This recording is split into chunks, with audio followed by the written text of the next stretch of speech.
Olá, eu sou a Lidiane Santana e faço parte aqui do time de parcerias. Você está acompanhando a Observe 2020, Conferência Brasileira de Pesquisa de Experiência. E a seguir, a gente exibe a palestra da Isa Meireles, pesquisadora, comunicação e moda acessível. Formada em relações públicas, atua como creator em campanhas com grandes marcas e é uma das líderes da Deficiência Tech, que é um movimento pela maior representatividade de pessoas com deficiência de tecnologia no Brasil. A tecnologia é capaz de eliminar deficiências e esta palestra é sobre a transformação da inclusão e acessibilidade e sua potência em equiparar acessos para a diversidade de usuários. Não há usuários com deficiências, mas sim produtos e serviços feitos por poucos para poucos. E após a palestra, continua aqui com a gente, porque teremos uma sessão de perguntas ao vivo com a Isa e um momento de debate entre os participantes sobre o tema. Com vocês, Isa Meireles. Oi, gente, tudo bem? Hoje eu tô aqui para falar um pouquinho sobre pesquisa em acessibilidade e eu vou contextualizar um pouco, né, da onde eu vim e como que esse tema surgiu na minha trajetória de vida, porque eu sou uma pessoa com deficiência que me identifico como pessoa com deficiência tem mais ou menos 3, 4 anos, que foi quando eu comecei a trabalhar em um banco, em um grande banco, e a perceber a exclusão comunicacional de pessoas com diversidades funcionais, né, com diferentes habilidades e diferentes formas de acessar, né, conteúdo, produtos e serviços. Então, a minha trajetória com a comunicação acessível e de compreensão de como a gente pode melhorar a experiência de usuários com diversidade funcional começou nesse momento. Para deixar todo mundo que está assistindo essa palestra com os mesmos acessos, a mesma equiparação aí de oportunidades ao contexto visual dessa palestra, eu vou fazer minha autodescrição, que é um recurso fundamental para as pessoas que têm algum tipo de deficiência visual e não conseguem acessar o contexto visual. Então, eu sou uma mulher branca, de cabelos castanhos. Atualmente eu tô com luzes aqui do lado esquerdo, luzes branco acinzentadas. Eu tenho um olho verde e outro azul. E tô usando um batom azul. E tô usando um casaco nas cores rosa e verde neon. E tô aqui com fundo branco atrás de mim. Então esse é um recurso que eu vou falar um pouquinho mais adiante aqui na palestra, mas que ele é uma forma de comunicação acessível e fundamental para a gente pensar em pesquisas com mais acessibilidade, principalmente pensando em usuários com algum tipo de deficiência visual, né, que não tem acesso ao contexto visual e em situações onde o contexto visual é importante para a gente acessar algum produto, algum serviço e levando-se em conta que a nossa sociedade é muito visual, né? Então eu acho que é um público muito afetado e que a gente tem que ter uma atenção bem especial para a gente tornar a sua experiência mais acessível. Eu vou começar falando aqui um pouquinho sobre por que a gente precisa realizar pesquisas mais acessíveis, né? Na verdade, levar em consideração a pesquisa da acessibilidade. Acho que é legal começar dizendo sobre a diferença entre acessibilidade e inclusão, porque a acessibilidade é uma metodologia, né? Tem diferentes dimensões da acessibilidade, então a gente tem aí cerca de 6 dimensões da acessibilidade, que muitas vezes a gente só conhece a arquitetônica, né? A física, que eu acho que também é a mais popular aqui no Brasil, a mais palpável, a mais tangível. Só que existem outras dimensões da acessibilidade, acessibilidade digital, que eu acho que faz mais sentido aqui para o público que a gente está conversando, né? Acessibilidade metodológica, então você pensar em metodologias de acesso informacional, acesso à informação, que vai junto aí com a acessibilidade comunicacional, e a gente tem aí essas dimensões da acessibilidade, dentre outras, mas que elas precisam, na verdade, todas elas têm o princípio de disponibilizar, viabilizar acessos para a diversidade funcional das pessoas, dos corpos, né? De maneira que todo mundo consiga acessar alguma coisa, né? Algum produto e algum serviço. Ela é diferente nesse sentido da inclusão, porque a inclusão é uma forma de pensar. a sociedade, é uma forma de pensar, de agir enquanto sociedades, né? Enquanto sociedade, não uma metodologia. Então, essa é uma grande diferença aí entre acessibilidade e inclusão. E acessibilidade é um tema que tem pouca pauta, né?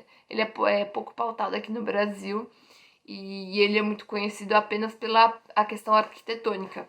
E uma grande barreira da acessibilidade ainda hoje é realmente a gente fazer com que a sociedade entenda que a acessibilidade ela não é apenas para pessoas com diversidade funcional. A grande lição que nós que trabalhamos com tecnologia, com pesquisa principalmente, temos aí pela frente, né, de desconstruir essa barreira de que a acessibilidade é para pessoa com deficiência.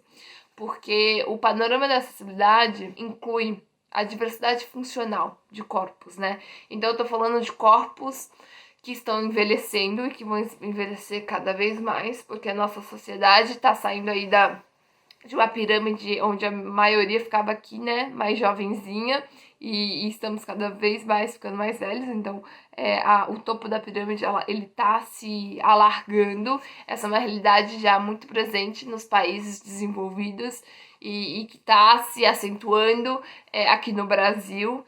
Então a gente vai ter uma presença aí cada vez maior de pessoas velhas e vivendo por mais tempo. Então essas pessoas também vão adquirindo deficiências ao longo da vida, vão tendo mais dificuldade de locomoção e mais diversidade funcional dos corpos devido ao avançar da idade. Então, essa também é uma dimensão que a acessibilidade contempla, que são os corpos mais velhos. Assim como a gente acaba tendo uma visão reduzida da deficiência a uma deficiência permanente apenas, né? Que é a deficiência que eu tenho, por exemplo.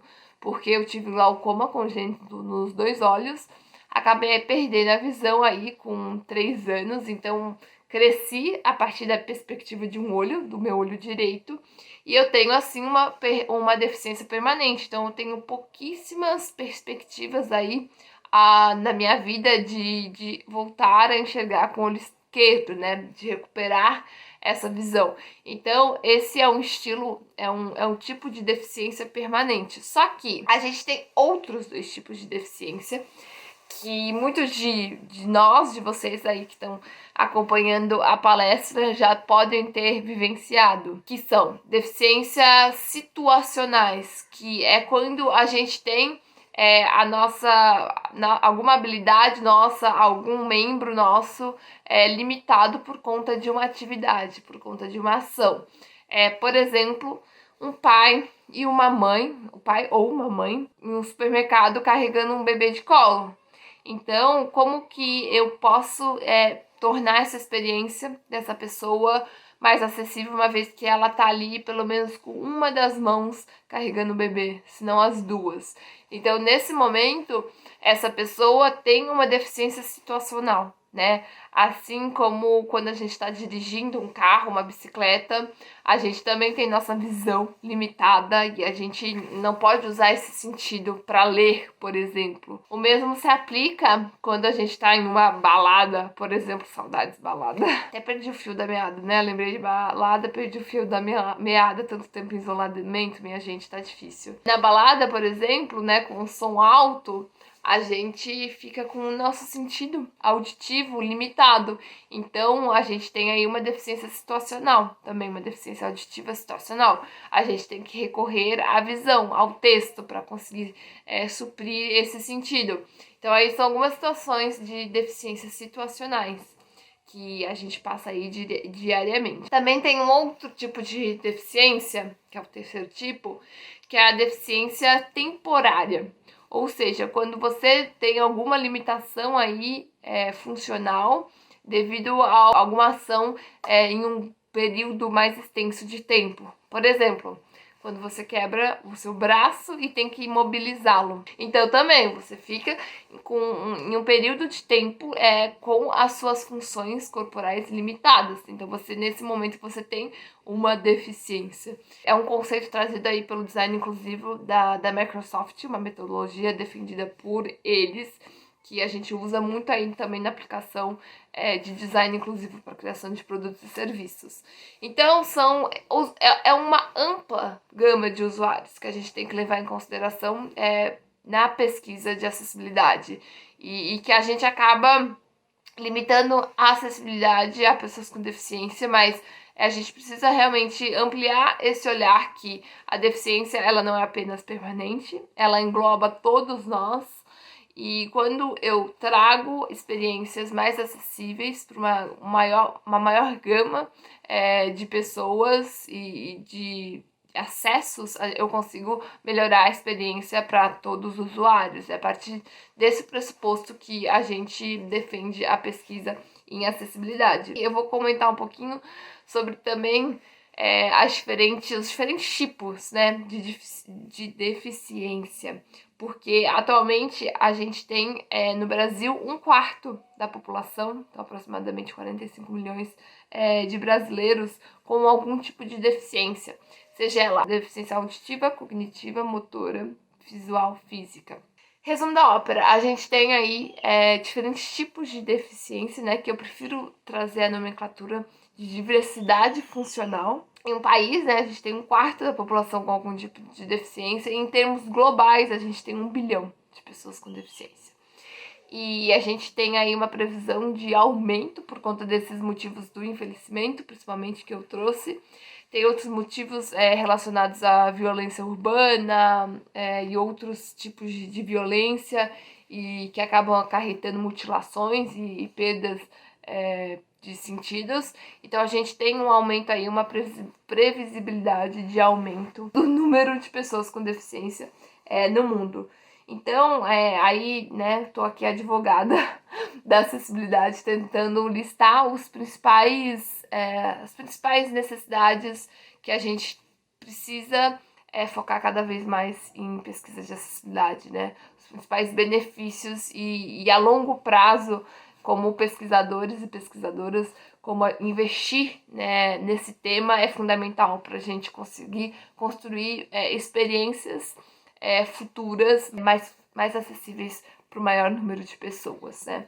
E agora eu quero entrar na parte aí mais prática, que eu acho que está todo mundo curiosa, para saber como que eu faço pesquisa de acessibilidade, né?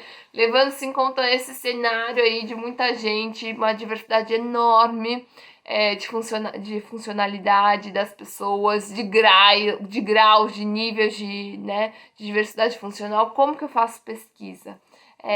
Para entender esses usuários, para entender a diversidade de usuários. Então, eu quero deixar aqui o primeiro, eu vou dividir em 3 principais tópicos, na verdade, boas práticas, né, que eu acredito que é uma forma da gente tornar a pesquisa de acessibilidade algo mais cotidiano para pesquisadores. Então, primeiro de tudo, é preciso entender a forma como essa pessoa se comunica, né? Por quais sentidos ela acessa a informação, né? Quais plataformas ela utiliza para acessar a informação. Então, por exemplo, se eu tenho uma pessoa que tem algum tipo de deficiência visual, eu preciso fazer a descrição do contexto visual daquilo, né, que eu tô apresentando. Então, foi que nem eu fiz aqui no começo da minha palestra. Eu apresentei aqui o meu contexto visual, a roupa que eu tô, né, minhas características físicas e um cenário aqui, branco.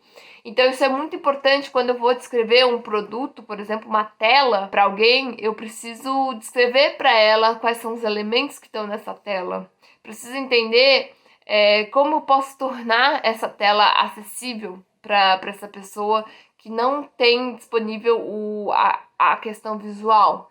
Então, como que eu posso realmente tornar mais acessível o visual para uma pessoa que não tem acesso a esse sentido? Então, esse é um tipo de forma da gente pensar a acessibilidade na comunicação das pessoas. Tenho também a comunidade surda, né? E aí eu tenho uma diversidade dentro da comunidade surda. Eu tenho, por exemplo, pessoas que são alfabetizadas em português, então que elas entendem, se comunicam e acessam conteúdo através das legendas. Eu também tenho pessoas que só se comunicam através da língua de sinais, que no caso da brasileira é a Libras, né, que é a língua brasileira de sinais. Então, entender que os usuários, eles acessam a informação e se comunicam de diferentes formas, que não necessariamente são iguais a corpos que a gente leva em consideração corpos padrão, né? Corpos sem diversidade funcional.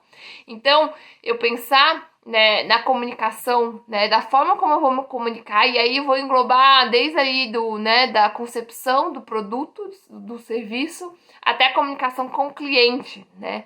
Então, é essencial eu pensar, amarrar esse ciclo de comunicação acessível, levando-se em consideração a diversidade funcional dos meus usuários. Então, isso é muito importante. Primeiro passo, realmente, para uma pesquisa de acessibilidade é pensar na comunicação, no processo comunicativo, de forma que englobe o maior número de pessoas possível e sua diversidade. Um segundo passo, em relação à tecnologia, né? Quais tecnologias que esses usuários acessam meu produto e meu serviço?